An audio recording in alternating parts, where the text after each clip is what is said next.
Clark Hill. Welcome to 2K Sports presentation of the NBA, but the bad news is there is no basketball, there is no NBA.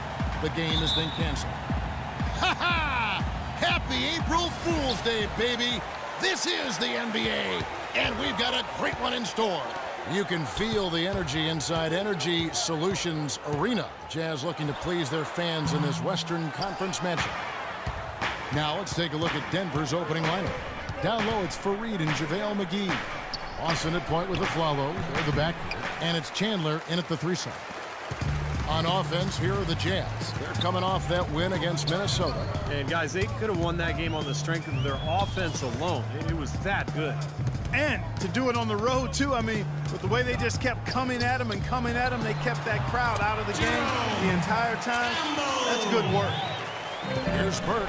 Aaron Aflalo picking up that last basket. And just over a minute played here in the start of the game. Campbell up top. He's guarded by Aflalo. And the shot is good. Lawson with it. He had a 12-point outing in their last game against the Trailblazers in Portland. Kicks it to Aflalo. He feeds it to McGee. Aflalo against Campbell. Just 5 to shoot. Lets it go. Great D on that shot, and it's off the mark. So for the Nuggets, their last game, a loss to the Trailblazers in Portland. They had major problems at the charity stripe in that game. It was interesting. They just could not make free throws.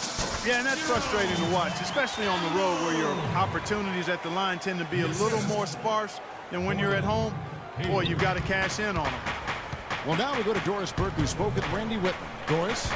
Kevin, he told me basically he wants to turn the thoroughbreds loose today. He said, frankly, I don't think they have the speed to keep up with us. The more we run, the better off we'll be. Should be a fast-paced game, Kevin. Thanks again, Doris. Here's the floater.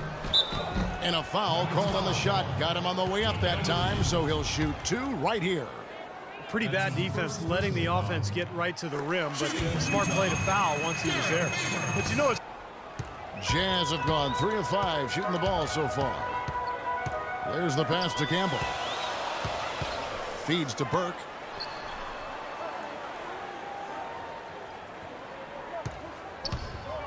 Tries it from 9. That's good. And favors last season, guys, signing a 4-year extension with the Utah Jazz. Yeah, he wanted to stay in Utah, and they've certainly been happy to have him. A foundational piece for this team, no question. So it's Denver now, after the basket by Utah. Chandler, the pass to McGee. Burke grabs the miss. Utah leading by 4. A shot by Hayward, wide open. It's good. The assist that time from Burke. they've worked hard and created great chances for themselves in this opening quarter. Well, if they can match that effort at the defensive end, look out. McGee sets the pick for Lawson.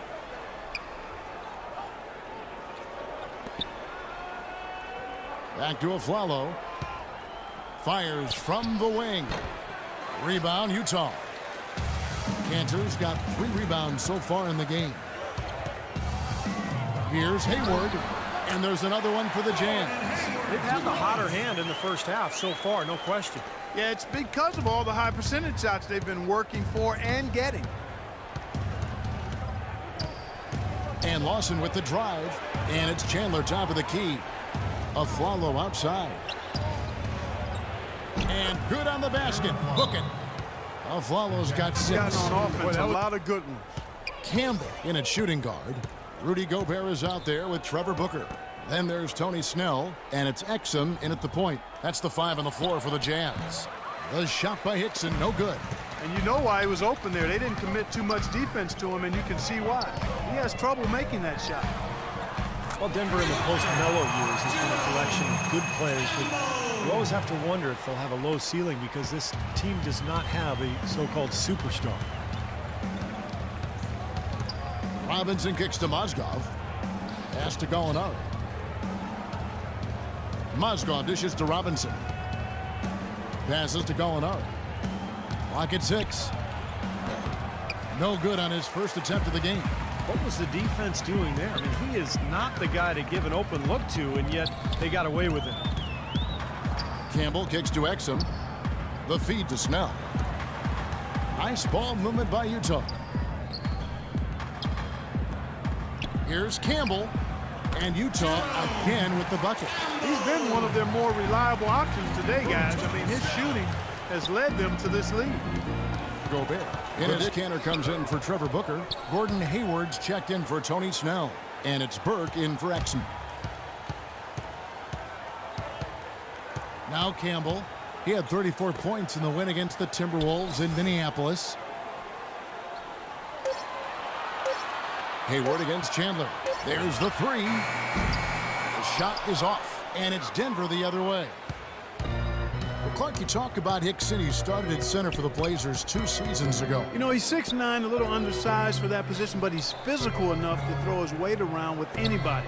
Not a big-time shot blocker or defender, but his activity and his offensive ability. Very few players are capable of playing, Clark. Yeah, I agree. I was just glad I got a chance to witness it. It's always such a special night when a player of his caliber gets so locked in and focused. And you know, in an 82-game season with so much talent, every once in a while, everything's going to click. And that was definitely the case that night. Fareed setting the pick for Lawson. Aflalo right side. Hickson passes to Aflalo. He dishes it to Chandler. Good. Jazz leading by 5. Burke the pass to Campbell.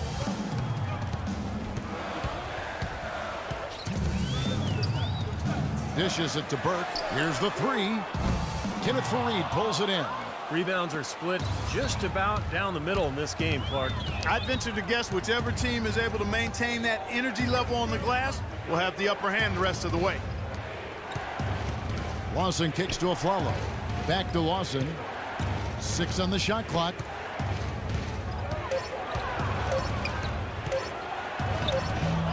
Here's McGee. And so he draws the foul on the shot. A trip to the line to shoot 2. It's trailed by 3. And now let's check out the lineups courtesy of Gatorade, all fueled up and ready to go for the second half of basketball. So out there for the Nuggets right now. Down low, it's Fareed and JaVale McGee. Lawson and Aflalo are the 1 and 2. And it's Chandler in at the small forward position. Here's Burke. Well, you talk about effort and energy being a skill. Some people talk about those things as skills. And Kenneth Fareed is a 10 out of 10 in that category. A 6'7" power forward. His athleticism and relentless motor allow him to play much bigger than that. And you can't leave him alone, especially from long range. The Nuggets shooting at 50% in a decent groove. Now, here is Lawson. Right now averaging 15 points a game. Aflalo. And a foul on the shot. He'll go to the stripe for 2. You know, one thing you like about Aaron Aflalo, he's an outstanding post-up player for a guard. At 6'5", he's got a real knack for scoring with his back to the bucket. And for Aflalo, Steve, right around the top 5 in efficiency in the post in the entire NBA last season. Yeah, and his sweet spot really extends on the court, not just from the post, but all the way to the corners. In fact, he loves to work the baseline, Kevin. And Aflalo drops them both. Utah leading. Burke kicks to Hayward. The pass to Campbell. Puts it up. And he hits the jumper for 2. Jay's got 16. The Nuggets trail by 4. And Doris Burke has something for us. Hey, Doris. Yes, gentlemen, Gordon Hayward declining Utah's extension offer going into last season, and it paid off. They ended up matching a 4-year, $63 million offer sheet from the Hornets. As Coach Quinn Snyder said, at 24, he's a vet for our team, the youngest team in the league. He provides leadership. He's a playmaker, too. Guys, he did not come cheap. No, a young swingman who certainly has his fans around the league, Doris. Thanks. 6 to shoot. He feeds it to Burke. Fires the 3. Count the bucket. And it's a 7-point Utah lead. The D with very little pressure on their perimeter shooters. 3 of the last 5 baskets they've allowed have been of the 3-point variety. Yeah, and unless they make some rotations and closeouts defensively, there's more to come, Clark. And he was fouled on the way up. 2 free throws now for him. Ty Lawson, the former 18th overall pick back in 2009. Super quick, athletic point guard. He's certainly the one they want on the end of those breaks. He always finishes strong. Beyond the arc. And it's Denver with the rebound. Mozgov's got 3 rebounds now in this one. Here's Robinson. There's the pick. Shot clock at 5. He gets it to fall. That makes it just a single-digit lead. Robinson's got 4 points this quarter. The complexion of this game has totally changed. You know, that kind of offensive eruption was the only thing that was going to get them back into this one. Well, I tell you what, he's having one of those days where if he takes it, he makes it. The Nuggets trail by 9. Robinson up top. Burks covering. Robinson kicks to Gallinari. Passes it to Mozgov. Lets it go from 11, and he buries that one, drilling the rim on the way down. Just huge, getting each scoring opportunity. They continue to find ways to make this finale so exciting. This is do or die time. I mean, they need to have a spurt ability moment, and we've seen exactly that. Campbell's shot's good. He's putting on a commanding performance here. Here's Nate Robinson. Let's catch up with Doris from the sideline. Thank you, guys. I got a chance to hear what Randy Whitman was saying to the team. He loved the work they were doing on the interior, saying, listen, they've got no answer for us inside, and we're not going to let them off the hook now. Keep pounding it down low. The Nuggets trail by 13. McGee sets the pick for Lawson. Terrific design on the pick play, and he lays it in. Well, I tell you what, I need to see some more assertiveness out of these defenders. They're not getting the job done.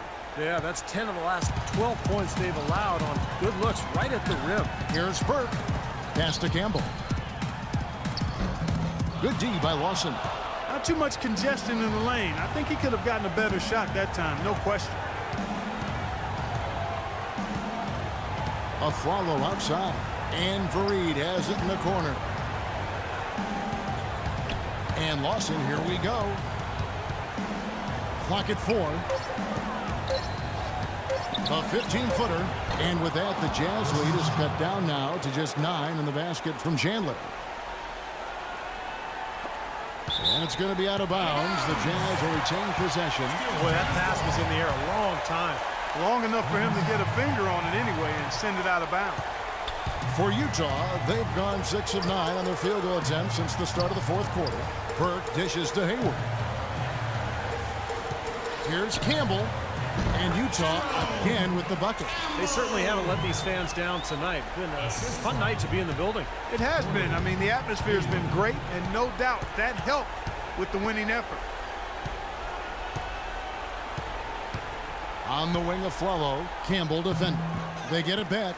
McGee. And there's the bucket. Staying with it on the offensive glass, getting it done. And he just used his height that time down low. That's going to be pretty hard to defend against. Now, here's Burke. D right on him.